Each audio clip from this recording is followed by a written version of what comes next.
नमस्कार दोस्तों, बहुत बहुत स्वागत है आपका एवरल सॉल्यूशंस में। आज हम जिस समस्या पे चर्चा करेंगे उससे आप और हम सभी कहीं ना कहीं प्रत्यक्ष और परोक्ष रूप से जुड़े हुए हैं। लेकिन इस समस्या की गंभीरता, जटिलता और संवेदनशीलता, इसके प्रति लोगों में जागरूकता का नितांत अभाव है। हमारे देश में सभी धर्मों में, चाहे वो हिंदू हो या मुसलमान, सिख हो या ईसाई, मंदिर हो या मस्जिद, चर्च हो या गुरुद्वारा, अपनी आस्था को प्रकट करने के लिए और पूजा अर्चना के लिए पुष्प अर्पण किए जाते हैं। जैसे ही ये फूल प्रभु पे चढ़ते हैं, पवित्र हो जाते हैं। इन चढ़े हुए फूलों को प्रसाद के समान पवित्र माना जाता है और इसलिए इन फूलों को कूड़ेदान में नहीं फेंका जाता और हमारी धार्मिक परंपराओं के अनुसार इन फूलों को नदियों में प्रवाह कर दिया जाता है। परिणाम स्वरूप हमारे देश में हर साल तकरीबन 8 मिलियन टन बेकार फूल नदियों में फेंक दिए जाते हैं। पर क्या कभी किसी ने सोचा है कि आखिर इन फूलों का होता क्या है?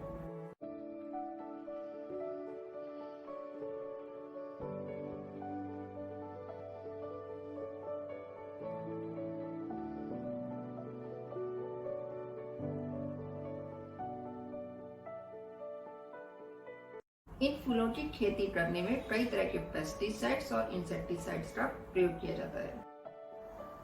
कुछ मुख्य पेस्टिसाइड्स जो फूलों की खेती में प्रयोग किए जाते हैं उनके नाम है Rogor, Movento, acephate, imidacloprid, buprofezin, emamectin benzoate and Nuwan.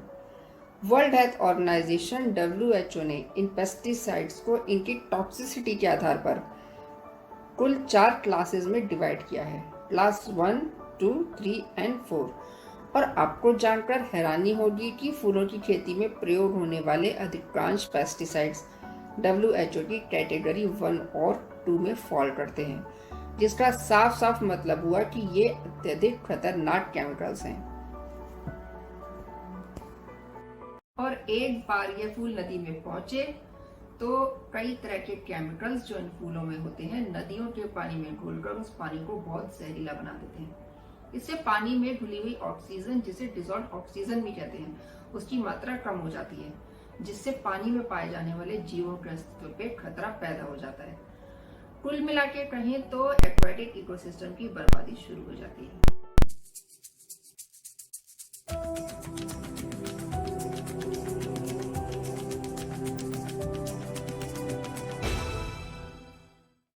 धार्मिक स्थल करते क्या हैं?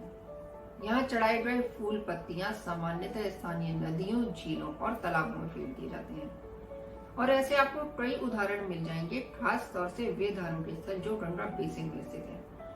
ये अपना दैनिक कूड़ा प्रत्यक्ष रूप से नदियों में फेंक देते हैं। यहाँ तक कि बायोडिग्रेडेबल और नॉन बायोडिग्रेडेबल वेस्ट को अलग तक नहीं किया जाता। और सही बात तो ये है कि इसके लिए कोई मॉनिटरिंग सिस्टम भी नहीं है, जबकि तकरीबन 40 करोड़ भारतीय पीने के पानी, खेती और अन्य मूलभूत जरूरतों के लिए गंगा नदी पे ही निर्भर है। अब परेशानी क्या है दोस्तों? जब भी गंगा, यमुना, अन्य मुख्य नदियों या किसी भी वाटर बॉडीज की बात आती है, उनमें प्रदूषण की बात आती है, तो इंडस्ट्रीज और घरों से निकलने वाले सीवेज को ही मुख्य तौर पर दोष दिया जाता है, क्योंकि फ्लावर वेस्ट पे बमुश्किल ही किसी का ध्यान जाता है। साथ ही इन नदियों को प्रदूषण से मुक्त करने के लिए जब भी पॉलिसीज बनाई जाती हैं, इन फूलों से होने वाले प्रदूषण को अक्सर नजरअंदाज कर दिया जाता है। ये फ्लावर वेस्ट कथित तौर पर कुल 16% हिस्सा रखता है नदियों में होने वाले प्रदूषण का। पानी में सड़ने के बाद ये फूल नदियों और तालाबों की जलीय गुणवत्ता को प्रभावित करते हैं। साथ ही वे कीटनाशक जो इन फूलों में प्रयोग होते हैं, पानी में घुल के जलीय जीवन को हानि पहुंचाते हैं। Also, these flowers contain some arsenic, lead और cadmium from farm runoff. परंतु इस फ्लावर वेस्ट को वेल्थ में बदलने की भी अपार संभावनाएं हैं। भारत में इस समय कुछ मुख्य संस्थाएं जैसे helpers green, art of living, Phool recycle Aastha, साथ ही साथ कई शहरों में छोटी छोटी संस्थाएं भी ठीक यही काम कर रही हैं। आखिर इस फ्लोरल वेस्ट का क्या होता है और इसके डिस्पोजल के क्या क्या तरीके हैं? इसकी शुरुआत होती है 2015 में, जब करण रस्तोगी और अंकित अग्रवाल, 2 दोस्तों ने मिलकर हेल्पर्स ग्रीन नाम से एक सामाजिक संस्था को शुरू किया कानपुर शहर से। टेम्पल वेस्ट और फ्लोरल वेस्ट को प्रोसेस करने का यह संभवतः दुनिया का पहला तरीका था।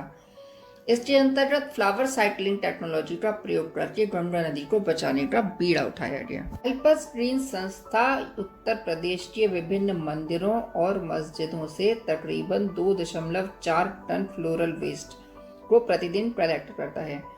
इस फ्लोरल वेस्ट को फ्लावर साइक्लिंग टेक्निक द्वारा सुगंधित अगरबत्तियों व ऑर्गेनिक मैन्योर में बदल दिया जाता है। तो इस तरह मिलियन टन टेम्पल वेस्ट की हैंडलिंग व डिस्पोजल का ये एक सराहनीय कदम है, जो कि तकरीबन 42 करोड़ लोगों की लाइफलाइन गंगा नदी को पुनर्जीवित करने की उम्मीद जगाता है।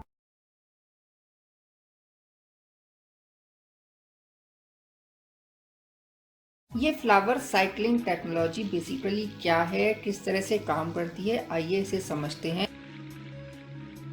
सबसे पहले विभिन्न पूजा स्थलों, मंदिरों, मस्जिदों से टेम्पल या फ्लोरल वेस्ट को डायरेक्टली कलेक्ट किया जाता है और प्रोसेसिंग यूनिट तक पहुंचाया जाता है।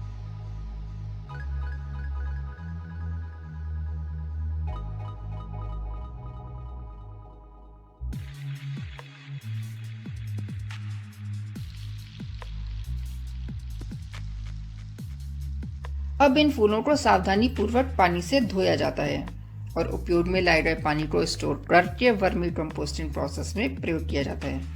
इन फूलों की पंखुड़ियों को छोटे छोटे टुकड़ों में तोड़ के धूप में सुखा लिया जाता है। Now this flowers are completely sun dried.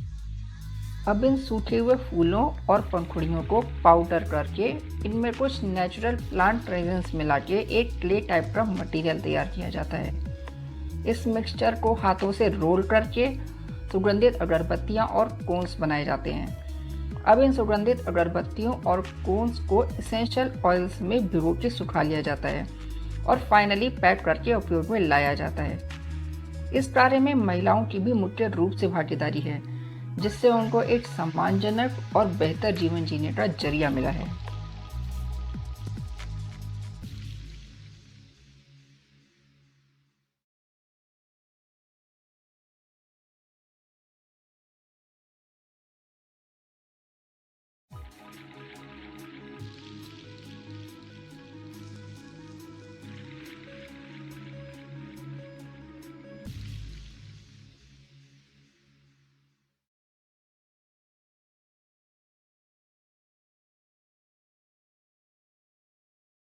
सूखे हुए फूलों को नेचुरल फंजाई का प्रयोग करके फ्लोराफोम में तब्दील किया जाता है।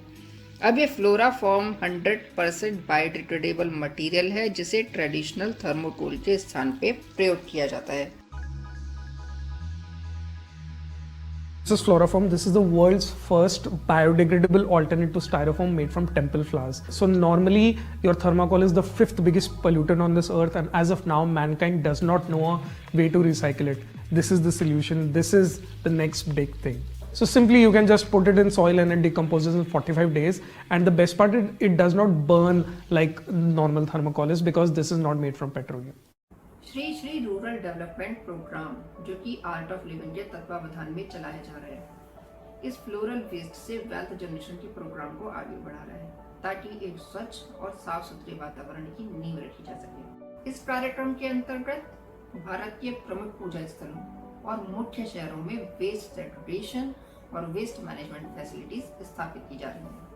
अब टनों कचरे को किसी नदी या वाटर बॉडी में जाने देने के बजाय इसे एक स्थान पे एकत्र किया जाता है और फिर यहाँ से इसे वेस्ट प्रोसेसिंग यूनिट्स में भेजा जाता है, जहाँ ये श्रेडिंग की प्रक्रिया से गुजरता है। श्रेडिंग मीन्स छोटे छोटे टुकड़े में टूटने की प्रक्रिया। अब बायो एंजाइम्स इस कॉम्प्लेक्स वेस्ट मटेरियल को जैविक खाद या ऑर्गेनिक मैन्योर में बदल देते हैं। Fruits wastage, vegetable wastage, bakery and dairy product wastage etcetera काम में ले सकते हैं। इसके अंदर किसी भी तरीके का एनिमल वेस्टेज नहीं डाला जाता है, सिर्फ एंजाइम के तौर पर इसमें खाद बनाई जाती है।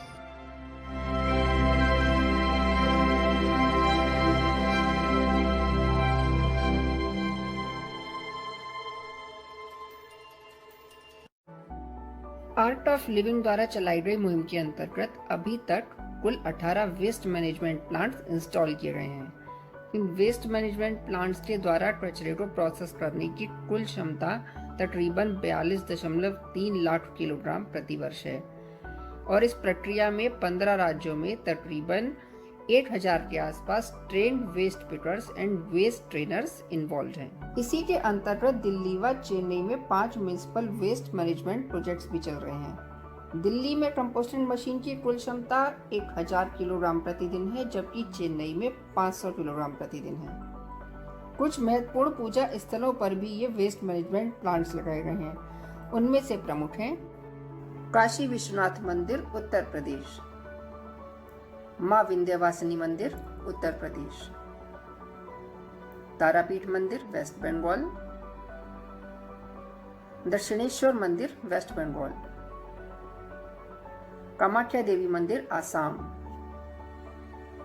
सुब्रमण्यम स्वामी मंदिर तमिलनाडु, श्री कृष्णा मठ मंदिर कर्नाटका और अजमेर शरीफ दरगाह राजस्थान।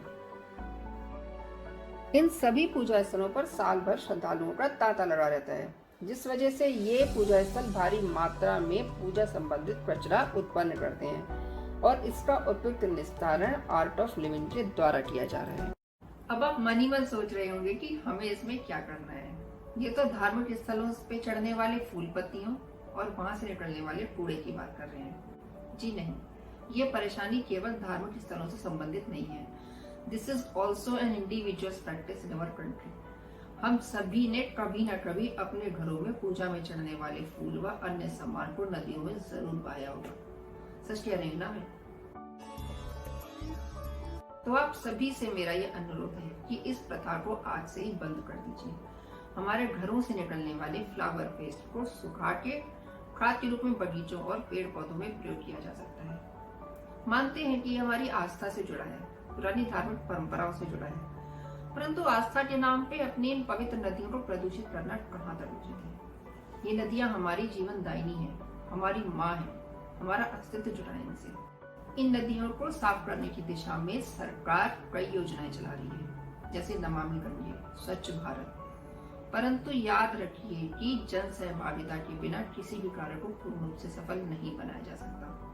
तो आइए आप और हम सभी मिलकर एक नई शुरुआत करें। तो दोस्तों, आज इस चर्चा को यहीं विराम देते हैं। मिलेंगे अगले वीडियो में एक नई पहल के साथ। अगर आपको मेरा वीडियो पसंद आया तो प्लीज लाइक कीजिए, शेयर कीजिए और मेरे चैनल को सब्सक्राइब कीजिए, जिससे ज्यादा से ज्यादा लोगों में इस बारे में जागरूकता फैल सके। धन्यवाद।